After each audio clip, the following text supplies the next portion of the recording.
नमस्कार, मैं हूं आपके साथ यशी शुक्ला और 24 के चुनावी माहौल में आज हम बात कर रहे हैं अंतिम पड़ाव की ओर। चुनाव किसका चलेगा दाव। पांचवें चरण के मतदान के बाद छठे चरण का पारा चढ़ने लगा है। मंगलवार यानी कि आज दिन भर चुनावी सरगर्मियां तेज रहेंगी। प्रधानमंत्री नरेंद्र मोदी बिहार और उत्तर प्रदेश में 4 कार्यक्रमों में हिस्सा ले रहे हैं। हरियाणा के यमुनानगर में कांग्रेस अध्यक्ष मल्लिकार्जुन खड़गे रैली को संबोधित करेंगे। भाजपा अध्यक्ष जेपी नड्डा हरियाणा और दिल्ली में 3 रोड शो करेंगे और 1 जनसभा करेंगे। ओडिशा में केंद्रीय गृह मंत्री अमित शाह की 4 जनसभाएं हैं।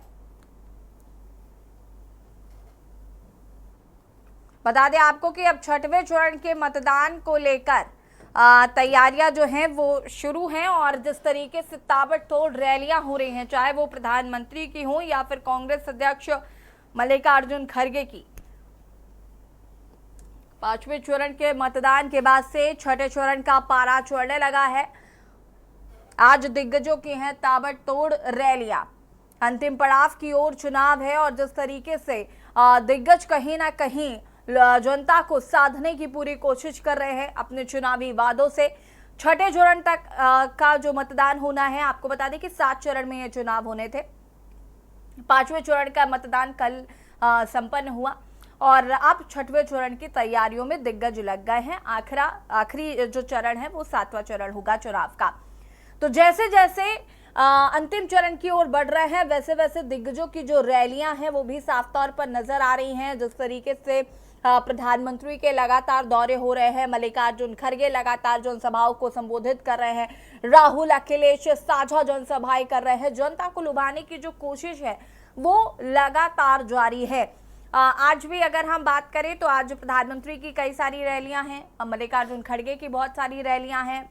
साथ ही साथ अन्य जो राजनीतिक दल हैं वो अपने अपना प्रचार प्रसार में लगे हुए हैं। यूपी और बिहार में प्रधानमंत्री आज हुंकार भरेंगे। हरियाणा में जेपी नड्डा का कार्यक्रम है। यमुनानगर में मल्लिकार्जुन खड़गे की रैली है। ओडिशा में अमित शाह जनसभा को संबोधित करेंगे। तो छठे चरण का जो चुनाव है उसको लेकर दिग्गजों ने कमर कस ली है। छठे चरण के चुनाव को लेकर कई जनसभाएं संबोधित करने के लिए जो दिग्गज हैं वो पहुंच रहे हैं, जनता को लुभाने के लिए, जनता को जो चुनावी वादे हैं वो बताने के लिए। और ये कहीं ना कहीं जो बीजेपी का नारा है अब की बार 400 पार, उसको सार्थक करने के लिए जिस तरीके से प्रधानमंत्री लगातार चुनावी जनसभाएं संबोधित कर रहे हैं, जनता को लुभाने की कोशिश करें तो वह विपक्ष का वार पलटवार जारी है। तो एक और यहाँ पर बीजेपी ने पूरी ताकत झोंक दी है, तो वहीं इंडिया अलायंस भी पूरी तरीके से जनता के बीच है, जनता के बीच अपने चुनावी वादों को पहुंचाने की कोशिश कर रहा है। आपको बता दें कि आज हरियाणा में जेपी नड्डा की चुनावी रैली है। हरियाणा में कहीं ना कहीं स्थिति जो है वो बीजेपी के पक्ष में नहीं थी। बहुत सारे अभी वहां पर हम देख रहे थे कि बहुत सारे क्लॉज थे। अब फिलहाल अब जिस तरीके से जेपी नड्डा हरियाणा पहुंचेंगे, क्या स्थिति होगी ये देखना होगा। आज दिग्गजों की ताबड़तोड़ रैलियों में प्रधानमंत्री की रैली है। यूपी बिहार में प्रधानमंत्री की रैलियां हैं।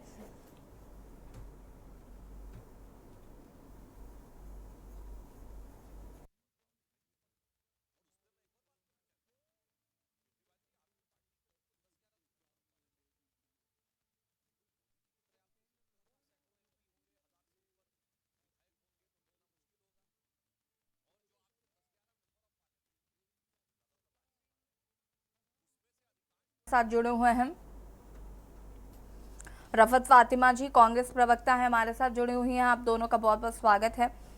रफत फातिमा जी, अगर हम बात करें तो अब छठवें चरण के मतदान को लेकर तैयारियां तेज कर दी गई हैं। यूपी में चुनावों को लेकर जिस तरीके से राहुल और अखिलेश की साझा जनसभाएं हुई और जिस तरीके से जनता को लुभाने की पूरी कोशिश, चुनावी वादे हैं वो किए गए।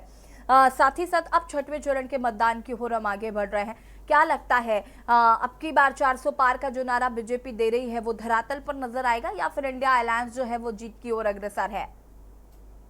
देखिए यशी जी, जिस तरीके से 400 पार का नारा था वो पहले चरण के बाद ही पूरी तरीके से हवा हवाई साबित हो गया। अब इनके खुद को कहने में 400 पार कई बार सोचना पड़ रहा है, क्योंकि जिस तरीके से गठबंधन की जो आंधी चल रही है वो जनता की आवाज है, पूरे देश की आवाज है। एक तरफ प्रधानमंत्री जी के झूठे वादे और जिस तरीके से जो है जनता को ठगा गया है, और एक तरफ पूरे देश की जनता है जिसकी आवाज साफ सुनाई दे रही है। किस तरीके से जनता परिवर्तन और बदलाव चाहती है। इतनी गर्मी होने के बावजूद जो 46 डिग्री टेम्परेचर में भी लोग किस तरीके से वोट डालने के लिए उत्सुक दिखे, जोश दिखा लोगों में, वो परिवर्तन चाह रहे हैं, वो अपने मुद्दों पे जागरूक हैं। आज जो है संविधान और लोकतंत्र की जो इस लड़ाई में सबसे ज्यादा जनता जागरूक है, और वो आगे बढ़ के जो है चुनाव में जो है अग्रसर है और वो वोट डाल रही है।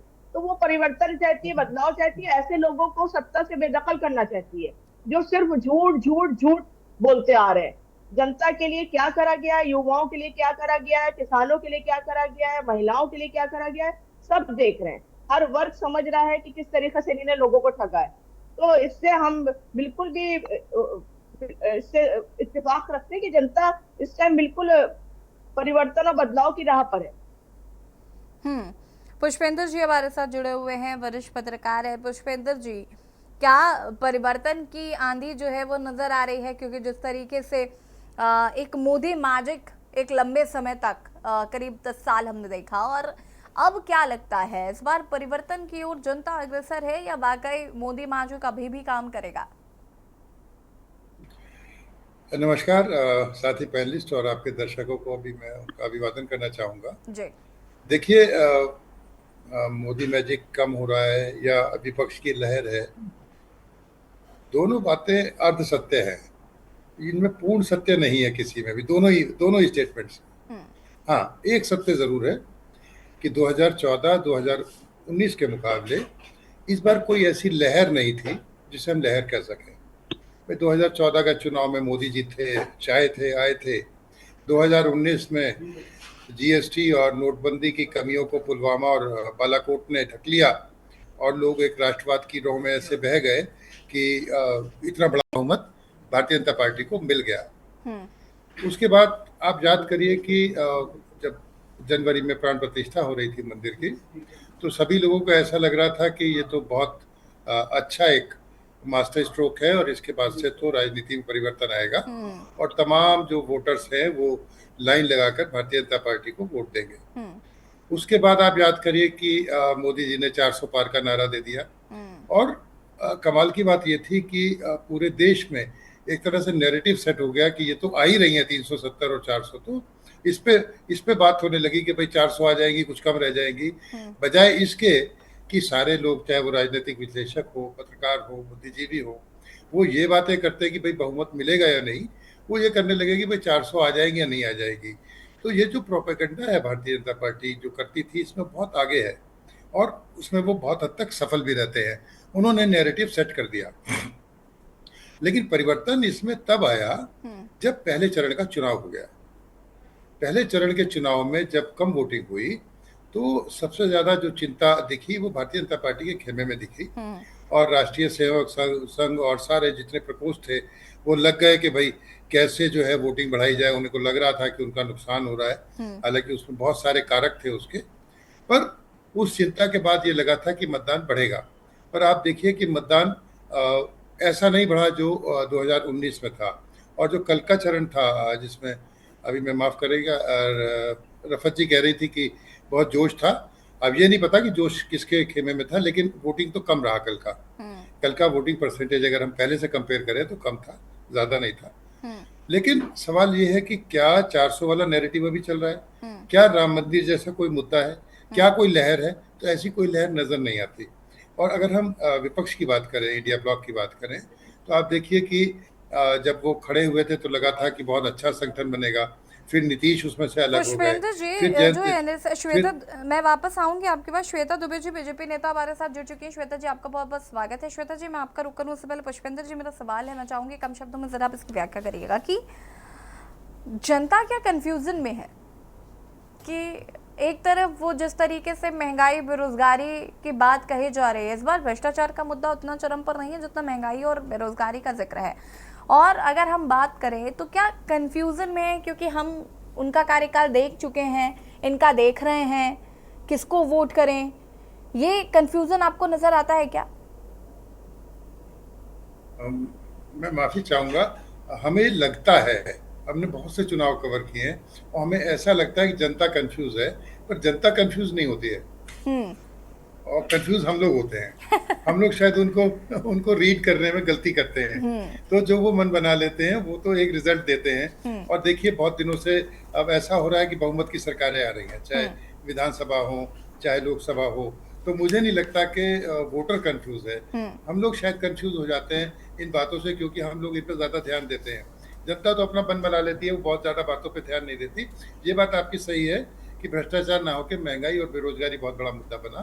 कुछ जगह अग्निवीर ने भी उसकी स्थान लिया, और भी छोटी छोटी समस्याएं हैं। सबसे बड़ी जो बात हो गई है, खैर आगे आप श्वेता जी को भी समझ देंगी, कि देखिए भारतीय जनता पार्टी का लाभ इसमें रहता है कि चुनाव जो है केंद्रीय मुद्दों पे हो, केंद्रीय सरकार के बारे में बात हो, और विपक्ष को इसमें फायदा रहता है कि लोकलाइज करके ले जाए, जैसे कि कर्नाटक में उन्होंने किया था या तेलंगाना में किया था।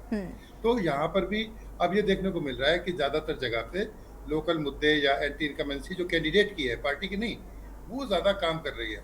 तो इसमें जो नैरेटिव्स हैं, बड़े नैरेटिव। पुष्पेंद्र जी माफी चाहूंगी बीच में आपको रोक रही हूँ, आप दुबे जी का सीधा रुक लेते हैं। श्वेता दुबे जी, शुरुआत में योगी आदित्यनाथ जैसे ही कर लेती हूँ, क्योंकि अभी अभी वो बार बार जिस तरीके से उनके भाषणों में ये जिक्र किया जा रहा है कि अब कहीं भी पटाखा फूटता है तो पाकिस्तान पहले सफाई दे देता है, तो ये एक बड़ा मुद्दा मुझे लगता है कि इस पूरे चुनाव में रहा है, क्योंकि हर भाषण में उनके ये शब्द जो है वो कहीं ना कहीं लगातार नजर आ रहे हैं।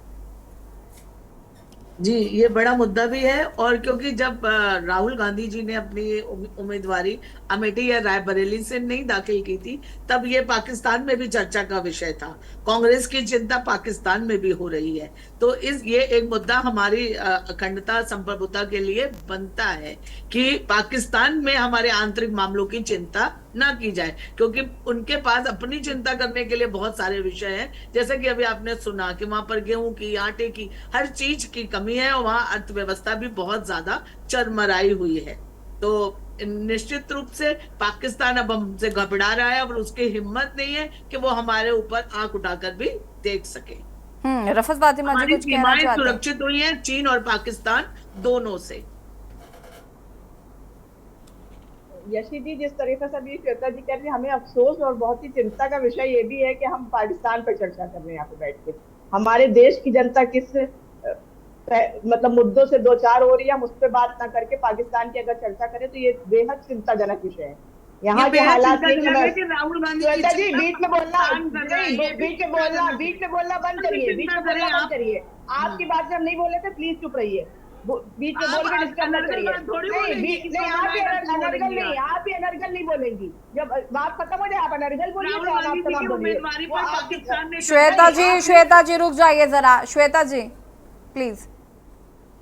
किसी प्रवक्ता को डेकोरम मेंटेन करना नहीं आता है, वो बीच में बोलता जरूर है, क्योंकि उसके पास मुद्दे है ही नहीं, उसके अपनी कोई काम करे नहीं है।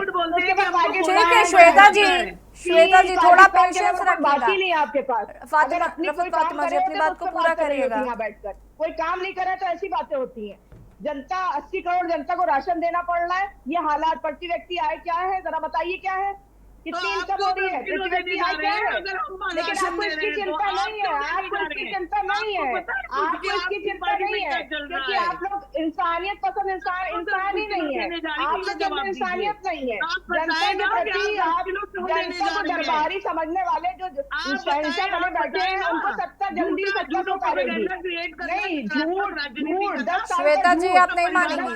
श्वेता जी जनता समझ चुकी है, श्वेता जी उभर चुकी है। Shweta ji please maintain the decorum of the debate please. जनता 10 साल के विश्वासघात को समझ चुकी है। जनता बहुत जल्दी फैसला लेने वाली है। घबराइए नहीं। इस तरीके से धोखाधड़ी और झूठ पे झूठ, सिवाय झूठ के कुछ बोला नहीं गया है। आज पाकिस्तान और चाइना याद आ रहा है, इंडिया याद नहीं आ रहा है। शर्म नहीं आती है पाकिस्तान कर रहे हैं। ठीक है श्वेता जी और रफत जी वापस आएंगे आपके पास। विनोद गुप्ता जी हमारे साथ जुड़ चुके हैं, ब्यूरो चीफ चंडीगढ़ से। विनोद जी अगर हम बात करें तो आज हरियाणा में जेपी नड्डा की ताबड़तोड़ रैलियां हैं, साथ ही साथ जिस तरीके से चुनावी जनसभाओं का दौर चल रहा है, किस तरीके का माहौल देखने को मिल रहा है? आप है सत्ता में, आप बैठी है, क्या आपने दिया वो पूछ रही जनता। विनोद जी आवाज आ रही है आपको?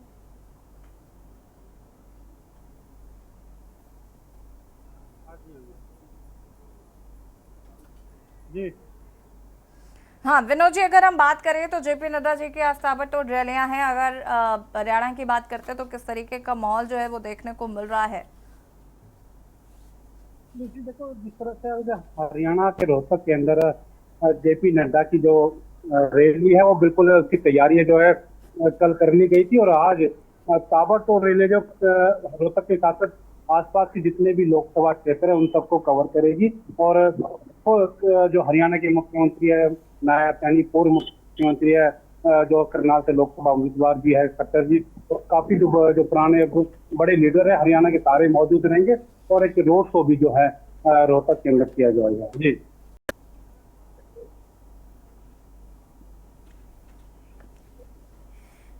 ठीक है, वापस आएंगे आपके पास। पुष्पेंद्र शर्मा जी हमारे साथ जुड़े हुए। पुष्पेंद्र जी, अगर हम बात करें तो जिस तरीके से अभी योगी आदित्यनाथ को सुन रहे थे कि पाकिस्तान का मुद्दा भी काफी छाया हुआ है, ये बीच में पाकिस्तान अगर भारत के चुनाव में ना आए तो मुझे लगता है कोई चुनाव ठीक तरीके से संपन्न ही नहीं हो पाते हैं।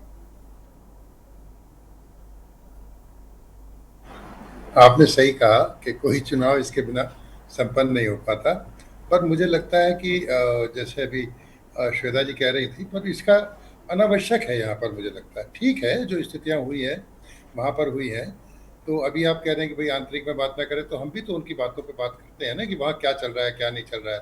पर मुझे ये चुनाव में अनावश्यक लगता है। इसका संदेश ये है कि भारत एक मजबूत राष्ट्र के रूप में उभरा है, और इसमें सर्जिकल स्ट्राइक वाली बात को वो दोबारा याद दिलाना चाहते हैं बार बार, क्योंकि 2019 में बालाकोट की जो सर्जिकल स्ट्राइक थी उसने दृश्य बदल दिया था, और उसने जो राष्ट्रवाद का एक जोश भरा था, जो हमने पहले भी कहा, शायद वो उसे बार बार याद दिलाना चाहते हैं। और चुनाव में तो भाई राजनीति है, हर चीज़ अलाउड है ना, हर चीज़ अलाउड है। जिसको जो कहना है वो कहे, जिसके जो प्लस पॉइंट है वो कहे, लेकिन बेहतर हो कि जो हमारे राष्ट्रीय मुद्दे हैं, चाहे वो बेरोजगारी है या बढ़ती महंगाई है, उन पर भी बातें सब तरफ से होनी चाहिए।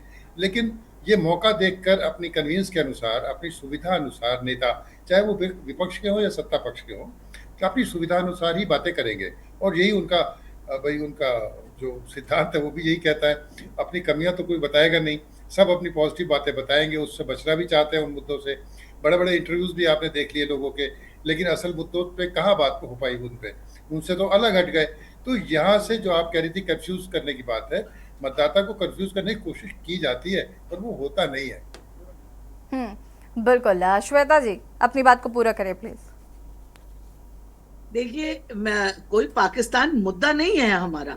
जब यहाँ की चुनावी जो सरगर्मियां चल रही हैं और लोकसभा चुनाव का टाइम है, तो उसका विश्वव्यापी क्या प्रभाव पड़ रहा है और कौन कौन से देशों में किस तरह, और तो कोई देश कोई प्रतिक्रिया नहीं दे रहा है, इसलिए पाकिस्तान का मुद्दा मतलब उसका जवाब दिया गया। कोई मुद्दा नहीं है हमारे लिए। और रही बात, जनता में करंट नहीं दिख रहा है क्योंकि जनता किसी तरह का बदलाव नहीं चाहती है। और कौन सा ऐसा मुद्दा है जो हमने छुआ नहीं है? हमने गरीबों के लिए अन्न योजना, ये हमारे अन्न योजना को क्रिटिसाइज करते थे, अब इन्होंने इसको 10 किलो कर दिया है, अभी भी वो उसको क्रिटिसाइज कर रहे हैं। मुझे समझ ही नहीं आ रहा है ये प्रवक्ता इतने कंफ्यूज क्यों है। और मैं आपको एक बात और बता दूं, कांग्रेस अब आज के बाद आपको नहीं दिखाई पड़ेगी चुनाव प्रचार में, क्योंकि इनका जो था रायबरेली अमेठी का चुनाव हो चुका है, इनका कार्य समाप्त हो चुका है। जो अब 14 सीटों पे चुनाव है, इसमें 9 सीटें हमने जीती थी, 4 बसपा के पास थी और 1 सपा के पास थी। इसमें कांग्रेस कहीं भी नहीं है।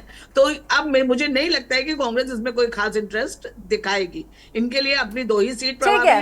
रफत फातिमा जी से जवाब लेंगे। आप सभी हमारे साथ बने रहिए, चर्चा को आगे बढ़ाएंगे, लेकिन उससे पहले रुकेंगे एक छोटे से ब्रेक के लिए जो अल हाजिर होता है।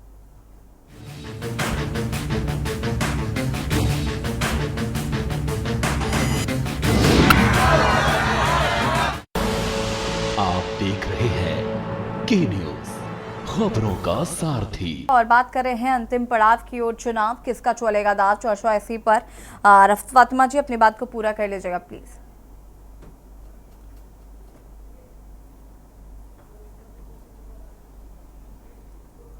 थे और इनके कुछ नेता मटर छील के अपने फोटो वायरल कर रहे थे, और जो है कुछ नेता जो है सरकार की व्यवस्थाओं पर सवाल कर रहे थे, इनके सांसद खड़े कर रहे थे। श्वेता जी कह देंगे गलत बात हम कह रहे हैं।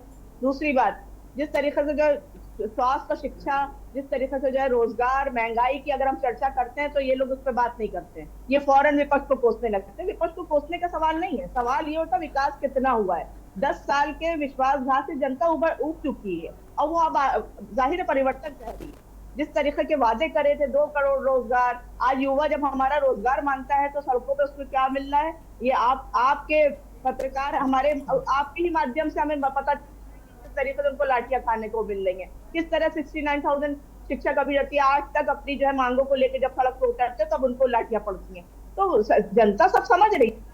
पुष्पेंद्र जी ने सही बात कही, जनता सब कुछ समझ रही है, जनता बहकावे में नहीं आती, जनता जागरूक है पूरी तरीके से, वो मुद्दों पे ही वोट देती है। और जनता जब मन बना लेती है तो चाहे कुछ भी हो जाए, चाहे जितने आप भटकाने की कोशिश करिए, चाहे पाकिस्तान ले आइए, चाहे अफगानिस्तान ले आइए, चाहे तालिबान ले, कुछ भी ले आइए, आपके पास मुद्दे नहीं है तो आप भटक रहे खुद। जनता भटकी हुई नहीं है, जनता अपनी राह चल रही है, जनता परिवर्तन चाह रही है, जनता विकास चाह रही है। और किसी की भी आप खुद सोचिए कि मेन सब कोई भी इंसान हो, उसकी रोजी रोटी उसकी पहली प्रायोरिटी होती है। उस महंगाई होगी, हम पूरा परिवार उससे जो है त्रस्त होता है। अगर हमारे सिलेंडर के दाम आज हमारे बढ़ गए हैं तो हमारी घर की गृहिणी, हमें खुद महिला है, हमें पता है किस तरीके से एक एक दाम बढ़ रहा है, किस तरीके से लोगों का बजट बिगड़ रहा है। महिला सुरक्षा की बात करते हैं, अपनी महिलाओं को, बेटियों को बचा नहीं पा रहे, उनके लिए आपके मुंह से एक बयान नहीं निकलता है, और बात कर रहे बड़ी बड़ी, तो बड़ी बड़ी बातों से जनता का ना पेट भरता ना उनको सुरक्षा मिलती है। ठीक है, श्वेता दुबे जी जाती है जो आप पूरी कर पाइए। श्वेता दुबे जी, महंगाई बेरोजगारी एक बड़ा मुद्दा है, महंगाई बेरोजगारी और विपक्ष इसी मुद्दे पर आगे बढ़ रहा है, और ये बेसिक चीजें हैं जो जनता को चाहिए। ये जनता को चाहिए, जिस उसको चाहिए उसको वो मिल। और रही बात हमारे पूर्व प्रवक्ता के, उसमें ही सारा कुछ जवाब है कि जनता किसी के बहकावे में भी नहीं। आप राशन को 5 से 10 किलो भी कर देंगे तो उसने जिसको मूड बना लिया है उसी को वोट देगी और उसी की सरकार बनेगी। ये 10 साल का हिसाब पूछ रहे हैं, मैं इनसे 70 साल का हिसाब भी पूछ सकती हूँ। अगर 70 सालों में बहुत प्रगति और सब कुछ होता तो 10 सालों का हिसाब पूछने की आवश्यकता नहीं पड़ती, 10 साल की ही आवश्यकता नहीं पड़ती, आप ही कंटिन्यू होते। तो इसलिए किसी के कार्य को नकार देने से जनता पे कोई प्रभाव नहीं पड़ने वाला है। आप अपने चुनावी रणनीति के लिए 2 फेल्योर राजकुमारों ने हाथ पकड़ लिया है, अब हम रिजल्ट तो जनता ही देगी, तो मैं ज्यादा इसमें जवाब क्या दूं। रिपोर्ट कार्ड पर साइन जनता करेगी और 4 जून को हम 400 पार कर रहे हैं। तो मुझे आशा है कि रफत जी भी रहेंगी और इस विषय पे हम फिर चर्चा करेंगे। बिल्कुल पुष्पेंद्र जी, लेकिन आप इस बात को मानेंगे कि राहुल और अखिलेश जो हैं अब वो कहीं ना कहीं काफ़ी मंजे हुए नेता के तौर पर नज़र आने लगे। अगर आप उनको पहले के चुनाव में सुने जब ये साथ आए थे और अब आप उनकी रैलियों को सुने तो एक ज़मीन आसमान का अंतर नज़र आता है। राहुल गांधी के वक्तव्य में भी कहीं ना कहीं बहुत ज़्यादा सिंसियरिटी नज़र आती है, एक मैच्योरिटी नज़र आती है, और अखिलेश यादव के भी वक्तव्य में अब कहीं ना कहीं वो चीज़ झलकने लगी है। देखिए, इसमें कोई दो राय नहीं है। अगर हम 2017 का विधानसभा चुनाव याद करें तो तब भी दोनों में गठबंधन हुआ था, कुछ संयुक्त रैलियां भी हुई थी, लेकिन तब से अब तक गंगा यमुना में बहुत पानी बह गया। दोनों की पर्सनैलिटी में बहुत बड़ा फर्क आया। तब वो अखिलेश सत्ता में थे तो उनका मिजाज अलग था, राहुल तब भी संघर्ष कर रहे थे, लेकिन शायद बहुत सी बातों का अनुभव नहीं था। और चाहे वो भारत जोड़ो यात्रा हो या फिर भारत जोड़ो न्याय यात्रा हो, तो इन दोनों चीज़ों ने उनके शायद व्यक्तित्व में बहुत एक परिवर्तन ला दिया। और जो पब्लिक कनेक्ट उन्होंने किया तो कुछ समझ में आया। और ये जो संघर्ष होता है ना, जब आप सत्ता से दूर होते हैं तो बहुत सारे अनुभव आपको मिलते हैं।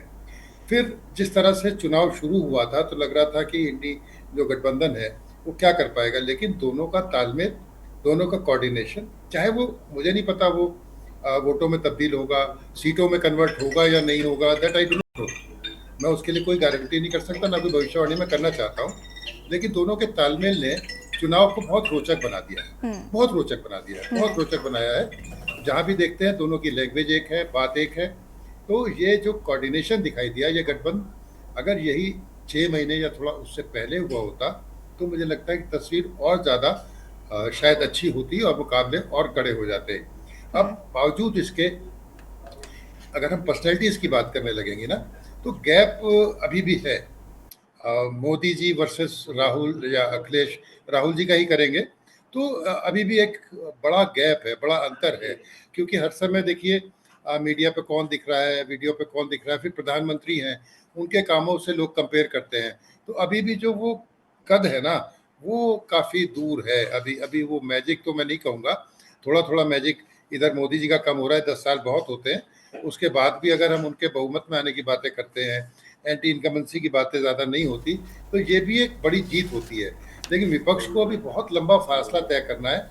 बहुत सी बातों पे उनमें स्पष्टता आ गई है, क्लैरिटी आ गई है, संघर्ष करने का उनका मादा दिखाई देने लगा है, पर अभी शायद ये तालमेल उन्हें बहुत ज़रूरी और बहुत आगे तक चलाना पड़ेगा। अगर हम इस चरण की बात करें जिसमें श्वेता जी कह रही थी कि भाई वो आगे नजर नहीं आएंगे, तो इन आरोपों को झुटलाने के लिए उन्हें दिखाना पड़ेगा कि हम आगे भी साथ हैं। क्योंकि इस चरण में जो होने जा रहा है, अब अगला चरण, मुझे लगता है उसमें 4 तो बसपा के पास थी। और हाँ, एक बात दर्शकों से कह देते हैं कि जो रोचक होगा ना मुकाबला इस चरण में, कम से कम इन्हीं 4 सीटों का देखना चाहता हूँ। मैं भी उत्सुक हूँ कि इन 4 सीटों पर वोटर का क्या उसका बिहेवियर रहता है। जो बसपा के पास सीटें थी वो कहाँ जाती है, बस यही बताना चाहता हूँ। ठीक है, वापस आएंगे आपके पास, उसके बाद श्वेता जी और रफत फातिमा जी आपका रुख करेंगे, लेकिन उससे पहले कांग्रेस के वरिष्ठ नेता जयराम रमेश शाह कुछ कह रहे हैं, सुन लेते हैं। और अभी तक जो हमने शिकायत की है प्रधानमंत्री के भाषणों के बारे में, उन्होंने कुछ कार्रवाई नहीं की। 11 दिन लगे, पहले चरण के बाद 11 दिन लगे। वो आंकड़े जो वोटर टर्नआउट के आंकड़े थे, औपचारिक तौर से उन्होंने प्रकाशित नहीं किया। और आज भी 2 दिन पहले हमने शिकायत की थी, बुलडोजर लेकर प्रधानमंत्री ने कुछ बकवास की बातें की हैं, उनको लेकर हमने चुनाव आयोग को शिकायत किया, पर कुछ कार्रवाई नहीं होती है। एक निष्पक्ष संस्था है, संवैधानिक संस्था है। टीएन शेषन आंसू के गंगा बहा रहे होंगे। सुकुमार सेन जो 1952 में पहला जनरल इलेक्शन कराया था, उन्होंने एक बड़े नाम हैं हमारे चुनावी इतिहास में, वो आंसू के गंगे बहा रहे होंगे। जेएम लिंगड़ो आंसू के गंगा बहा रहे होंगे। तो ये स्थिति इतना साइलेंट है कि इलेक्शन कमीशन भी साइलेंट हो गया। आपने कहा कि आप आंकड़ों में नहीं जाएंगे, लेकिन कल आपने एक पोस्ट में बोला है कि ऑलरेडी 272 पार हो गया। नहीं, हमें तो, मैंने कहा ना, 2 चरण के बाद ही जो रुझान हमें देखने को मिला है, जो हम देख रहे हैं। और मैं ये क्यों कह रहा हूँ, राजस्थान, महाराष्ट्र, छत्तीसगढ़, मध्य प्रदेश, कर्नाटका, तेलंगाना, इन राज्यों में 2019 में हमारा सफाया हुआ था। मिसाल के तौर से राजस्थान में हम 0 में थे, महाराष्ट्र में 1, कर्नाटक में 1, तेलंगाना में 3, छत्तीसगढ़ में 1। तो इन राज्यों में इस बार मैं समझता हूं अनुसूचित जाति, अनुसूचित जनजाति और पिछड़े वर्ग का जो कंसोलिडेशन हुआ है, और वो जान गए हैं कि आरक्षण खतरे में है। किसान नाराज हैं, जो वादे किए गए थे किसानों को। मैं कल हरियाणा में था, हरियाणा के किसान नाराज हैं कि उन्होंने एमएसपी का वादा किया था, वो पूरा नहीं हुआ। कर्जा माफी की बात कर रहे थे प्रधानमंत्री, 16 लाख करोड़ रुपया पूंजीपतियों का कर्जा माफ हुआ है, पर किसान का 1 रुपया भी कर्जा माफ नहीं हुआ है। तो पंजाब में भी यही हाल है। तो मैं जमीन, अगर हर राज्य में देखें, जो जमीनी हकीकत है, ये प्रधानमंत्री के खिलाफ है, बीजेपी के खिलाफ है। और प्रधानमंत्री से लोग तंग आ चुके हैं, क्योंकि आज हिंदुस्तान की जनता पहचान गई है कि हमारे ये निवर्तमान प्रधानमंत्री गलती से भी सच नहीं बोल सकते, ये असत्यमेव जयते में विश्वास रखते हैं। एक आखिरी सवाल ये, और कांग्रेस के वरिष्ठ नेता जयराम रमेश को आप यहां पर सुन रहे थे, उन्होंने कहा कि ये सत्यमेव जयते पर नहीं, असत्यमेव जयते पर विश्वास रखते हैं। साथ ही साथ उन्होंने सत्ता पक्ष पर भी जमकर निशाना साधा, और जिस तरीके से 5वें चरण में जो मतदान में धांधली की खबरें आई थी, उसको लेकर भी उन्होंने कहा कि कई बार चुनाव आयोग को इस बात की जानकारी दी है, लेकिन कोई कार्रवाई नहीं हुई है, और कहीं ना कहीं निष्पक्ष संस्था और उस तरीके का रवैया ये जो देखने को मिल रहा है, उसको लेकर भी वो कहीं ना कहीं बात करते हुए नजर आए। और हम इसी पर चर्चा कर रहे हैं। अंतिम पड़ाव की ओर चुनाव, आपको बता दें कि कल 5वें चरण का मतदान खत्म हुआ है और अब 6वें और 7वें चरण का मतदान होना है। 6वें चरण को लेकर ताबड़तोड़ चुनावी जनसभाएं जो है वो देखने को मिल रही हैं। पुष्पेंद्र जी, सवाल मेरा आपसे ही है कि अगर अब अभी आपने यहाँ पर जयराम रमेश को सुना, उन्होंने बताया, उन्होंने कई आरोप भी लगाए, 5वें चरण में जो धांधली आरोपों की खबरें आ रही थी, उसको लेकर उन्होंने कहीं ना कहीं जिक्र किया है, और उन्होंने कहा कि चुनाव आयोग से कई बार कंप्लेंट की, लेकिन कोई कार्रवाई नहीं हुई। देखिए, हमें सिखाया गया था कि अगर आप ईमानदार हैं तो आपका आचरण भी ऐसा होना चाहिए कि आपकी ईमानदारी दिखाई दे। तो इलेक्शन कमीशन के लिए जो संदेह उत्पन्न हो रहे हैं, वो संदेह उत्पन्न होना स्वाभाविक है। आप देखिए कि जब बैलेट पेपर से चुनाव होते थे, हम लोग रिपोर्टिंग करते थे, करते थे, 2-2 दिन वोटिंग होती थी, पर एक दिन बाद जब आंकड़े आते थे तो एक ही बार में कंफर्म हो जाते थे, चाहे वो मतगणना हो या मतगणना हो। ऐसा कुछ नहीं होता था कि मतदान के बाद इतना समय लगे, जबकि कंपाइलेशन कितना मुश्किल था। अब तो सब चीज़ डिजिटल है, तो 7 दिन बाद कंपाइल होकर आंकड़े आना ये एक डाउट को जन्म देते हैं। और इसी डाउट के लिए अब क्योंकि बार-बार आप देख रही है देश में ईवीएम की भी बातें हुई, दूसरी बातें रिगिंग की भी बातें होती हैं, तो ऐसे में अगर इस तरह का कोई चीज़ हो जाती है, मतलब ऐसा कोई फैक्टर आ जाता है, तो फिर वो डाउट क्रिएट करता है। तो मेरा कहना यही है कि इन सारी बातों से इलेक्शन कमीशन के प्रति डाउट ज़रूर क्रिएट होता है। और बहुत सी जगह पर क्या हो रहा है ना कि जो हेट स्पीच है सब है, एक दूसरे के लिए बोल रहे हैं, राजनीतिक शुचिता तो वो रह नहीं गई जो होती थी, जो मर्यादाएं होती थी वो कम हो रही हैं, सब एक दूसरे के लिए बोल रहे हैं, लेकिन उस पर जो एक्शन है कहीं उसमें पार्शियलिटी तो नहीं है। ऐसा तो नहीं कि किसी को छोड़ा जा रहा हो, किसी के लिए ज़्यादा किया जा रहा हो। इन बातों को लेके एक संदेह जो है वो बार बार उनको कटघरे में खड़ा कर रहे हैं चुनाव आयोग को। तो इसके लिए एक लंबी बहस की जरूरत है। अब मुझे लगता है कि हमारा लोकतंत्र इतना मजबूत है कि इन सब बातों को हम धीरे धीरे ठीक कर लेंगे। ठीक है श्वेता जी, जिस तरीके से पांचवें चरण की अगर आप बात करें तो आरोपों को लेकर जिस तरीके से आरोप लगे कि धांधली हो रही है, कहीं कहीं पर बेअलोन अदालत मिले, कहीं कहीं पर वोटिंग को लेकर मारपीट और ये तमाम चीजें देखने को मिली हैं, उसी को लेकर जयराम रमेश जी अभी बातचीत कर रहे थे, उस पर क्या कुछ कहना चाहते हैं? ऐसा नहीं, आप देखिए BLO नहीं मिली तो इसमें मोदी जी का क्या वो है, ये तो स्थानीय स्तर पर है। और मैं आपको एक उदाहरण दे दूं, हमारे फर्रुखाबाद का ही है, एटा से जुड़ी हुई जगह है, वहां पर एक लड़के ने 8 बार वोट किया और वीडियो बनाया, उसके खिलाफ एक्शन हुआ है, पोलिंग पार्टी को बर्खास्त कर दिया गया है और दोबारा चुनाव है 25 मई को। तो अगर यही हो रहा होता, जो जैसा कि जयराम रमेश जी कह रहे हैं, वो खुद असत्यमेव जयते पर विश्वास करते हैं, इसलिए उनको देखिए जो जैसा चश्मा लगा लेता है, जो जिसकी जैसी सोच हो जाती है उसको दुनिया वैसे ही दिखाई पड़ती है। पूर्व चुनाव में वो चौकीदार चोर है का नारा लगाते रहे और फिर जाके अदालत में माफी मांग ली कि हाँ ये रफत फातिमा जी, फटाफट आपकी टिप्पणी चाहूंगी मैं इस पर। देखिए ऋषि जी, अहंकार जो है विनाश का कारण होता है। नफरतों के लिए ज्यादा दिन जो है जनता इससे उब चुकी है। जिस तरीके से नफरतों को फैलाया गया और आज इसी पे सवाल उठना बिल्कुल बनता है।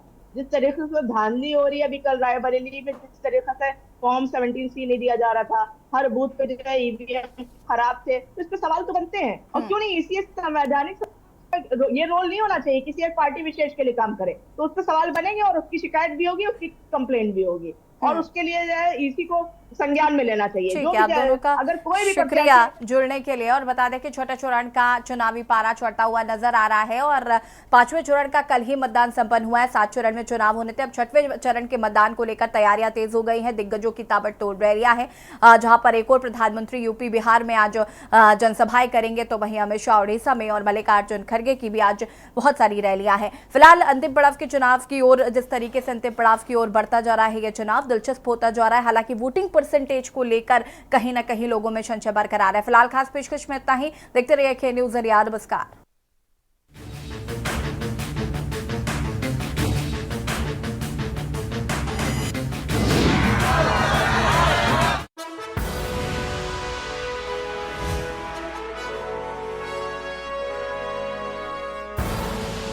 आप देख रहे हैं के न्यूज़, खबरों का सारथी।